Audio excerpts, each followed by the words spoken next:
विशेष तैयारी इसलिए नहीं करनी होती क्योंकि विशेष तैयारी करके ही मेरे परमात्मा ने धरती पर भेजा है।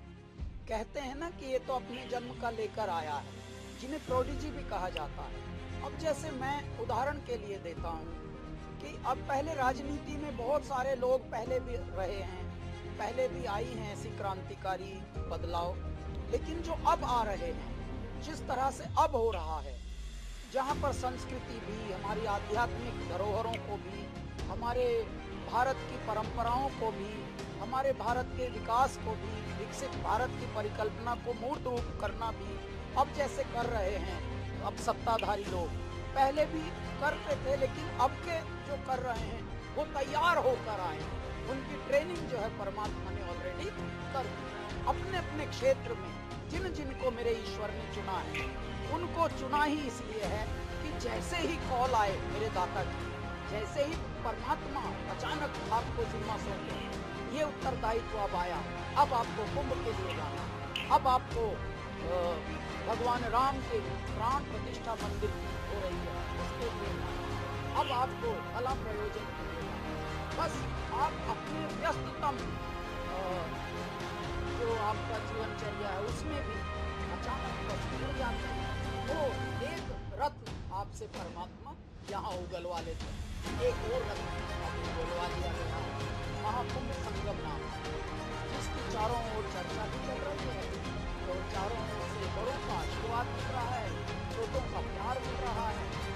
और क्योंकि एक बड़ा ऐतिहासिक उत्सव है,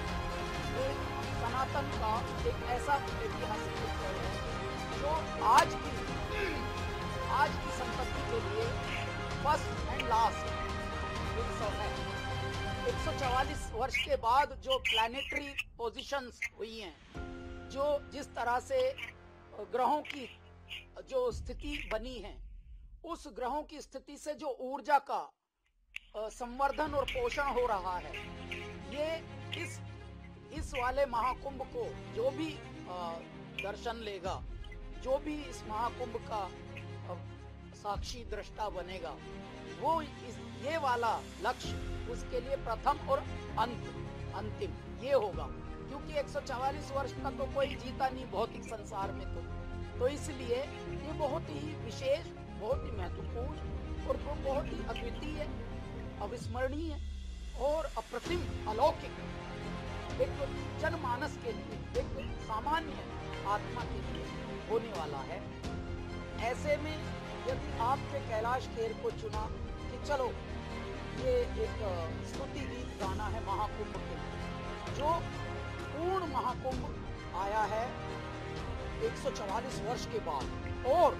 पुनः 144 वर्ष के बाद ये वाली स्थिति पर हमारे ग्रह, हमारा चंद्रमा, हमारे सूर्य और हमारे जो राशियों का अदल बदल, जिस राशि को प्रवेश करते हैं, जिस ग्रह से किस तरह से चाल चली जाती है पूरे ग्रहों में, तो ये वाली स्थिति जो है वो 144 वर्ष के बाद पुनः आएगी। तो ऐसे में यदि कोई एक भी आपके हृदय से तरंग निकल रही है, तो वो प्रेयर, विशेष प्रेयर, विशेष प्रार्थना के लिए चलो गोता खाएं संगम में, करे तीर्थ स्थावर जंगम में, हर हर हर नर नारायण है, यही आदि अंत परायण, जहाँ अगम अलौकिक ज्योत जले, जहाँ अगम अलौकिक ज्योत जले, चलो कुंभ चले, चलो कुंभ चले, चलो कुंभ चले, चलो कुंभ चले, चलो कुंभ चले, चलो कुंभ चले, और चलो गोता खाएं संगम में, करें तीर्थ स्थावर जंगम में,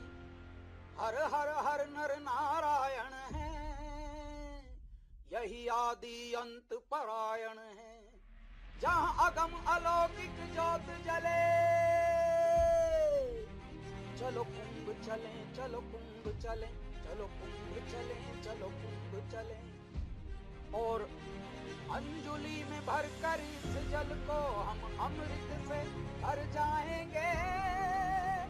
है धार धार उद्धार लिए हम पल भर में तर जाएंगे। देखिए, स्नान तो हम सब बचपन से ही करते हैं, परंतु जब किसी विशेष आयोजन पर, किसी विशेष प्रयोजन पर परमात्मा, देव, संत, बड़े, पूर्वज सब एक बिंदु पर आ जाते हैं और तीन धाराओं में जब एक साथ सूर्य अपनी लौ, अपना ताप, अपनी ऊर्जा उसमें फेंक रहे हैं और कह रहे हैं,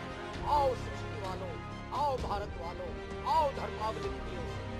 स्नान करो, मैं तुमको नर्चर करूंगा, मैं तुमको पोषित करूंगा, मैं तुमको संवर्धित करूंगा। तब बात अगम अलौकिक होती है, अद्वितीय होती है, अप्रमेय होती है। भारत ही एक ऐसी सभ्यता है जिसमें हमारे जीवन का आर्ट, हमारे जीवन की कला पूरा भारत ही एक ऐसी सभ्यता है जहाँ मानवीय मूल्यों से हम मानवता को शिक्षित करते हैं,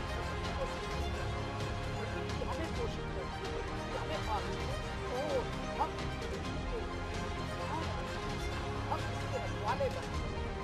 यही एक ऐसी सभ्यता है जहाँ ओम सहना भवतु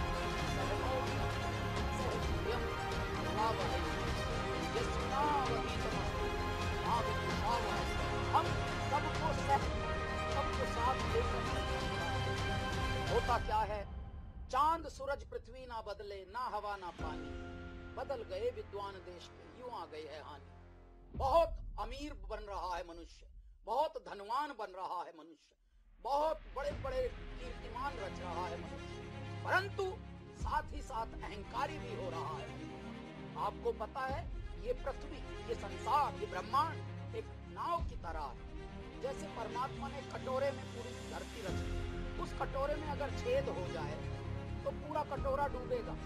पूरा कटोरा ही विनाश की ओर जाएगा। अब इस कटोरे में कुछ बैठे हैं अक्रूराम, कुछ अहंकारी, बड़े बड़े जिनको हम बोलते हैं बहुत, कोई धनवान है, कोई अहंकारी है, कोई मनवान है और कोई बड़ा नामचीन है, नामवान है। उससे कुछ नहीं होगा, सभी को एक होना होगा, सभी को सभ्य होना होगा, सभी को मूल्यों में आना होगा, सभी को संवेदनशीलता में आना होगा। और ये सारी बात हमारे सनातन जीवन शैली से आओ बड़ों की सेवा करो, संतों की सेवा करो, गौवंश की रक्षा करो,